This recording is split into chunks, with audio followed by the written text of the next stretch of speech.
Hey, what's up everybody? Today we'll be taking a look at Transformers Combiner Wars Leader Class Thundercracker. Now I do have the Leader Class Combiner Wars Jetfire figure, and I wasn't really planning on picking this up, but it went on sale for $20 versus $40, so 50% off. I couldn't resist. So just as a disclaimer, like I said, I would probably would not have picked it up if it was at the $40 retail price, but at $20, yeah, it's all good. So we're starting off obviously here in jet mode. Landing gear does work really nicely, and the jet does roll, so no problems there.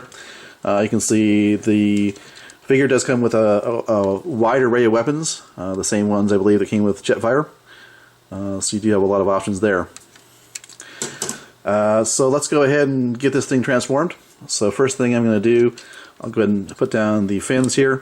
This fin on my figure does have a tendency to fall off, so that can be kind of annoying, but there it is. Let me go ahead and just take off all the weapons.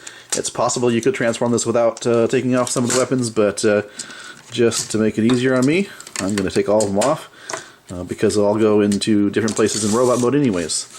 So, take these off. And he has a big pile of weapons waiting for him here in robot mode.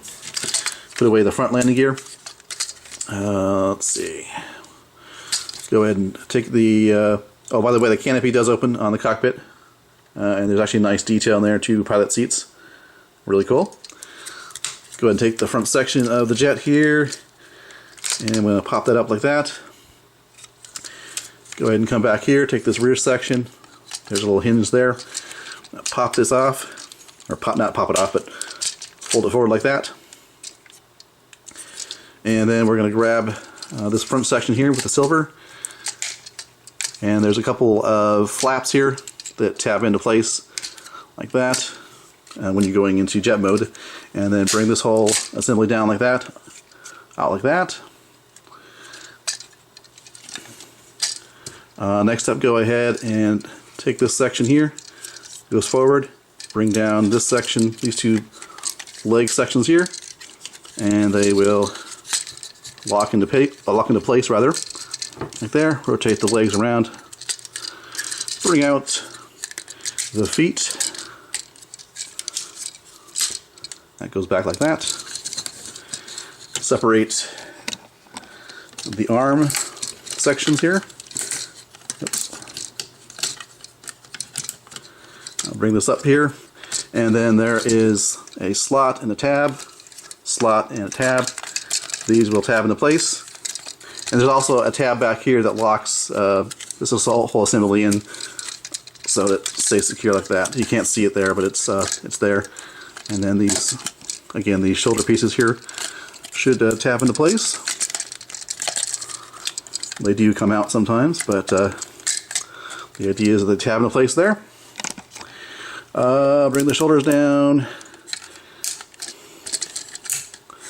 and we can rotate the arms around here.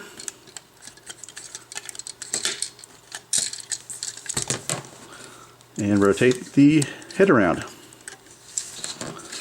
So here he is in his robot mode, obviously. And let's go over articulation, and then I'll go ahead and weapon him up. So, head. Well, the base of the neck actually is on a swivel, but then the head, there's like this hinge joint, so he actually has a wide range of movement there. So, nice head articulation. Little ratchet type of joint there. And that's actually at the shoulder armor, and then the actual arms can go out all that way. Swivel at the bicep, kind of a ratchet at the elbow. However, there's no swivel, so you'll get the swivel up here and then the bend here.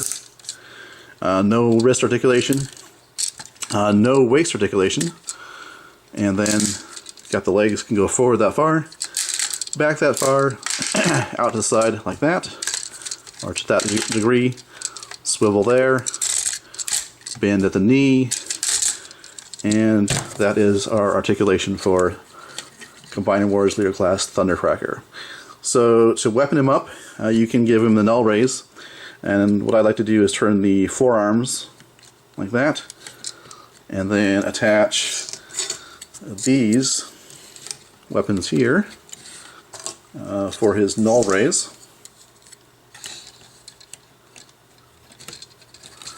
And you could leave him like this. That would be kind of like the classic G1 look to him with just the null rays on the arms.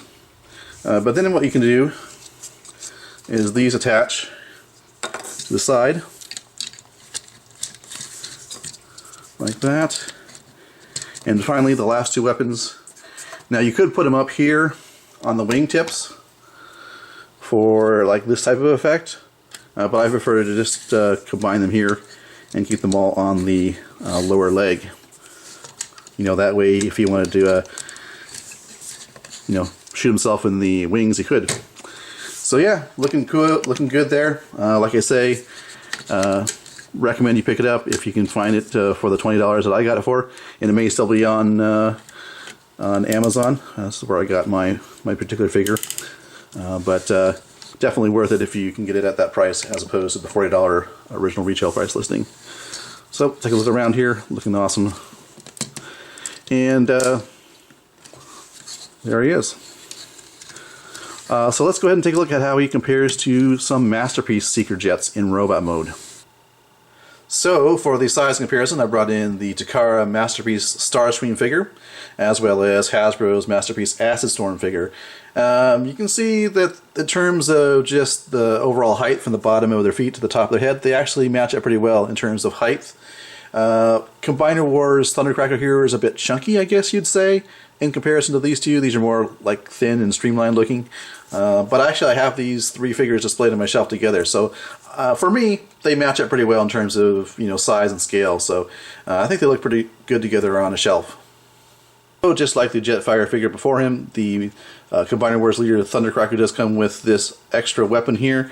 It does mount in the front underneath the nose cone of jet mode and can be used as like a handheld weapon for Thundercracker in robot mode.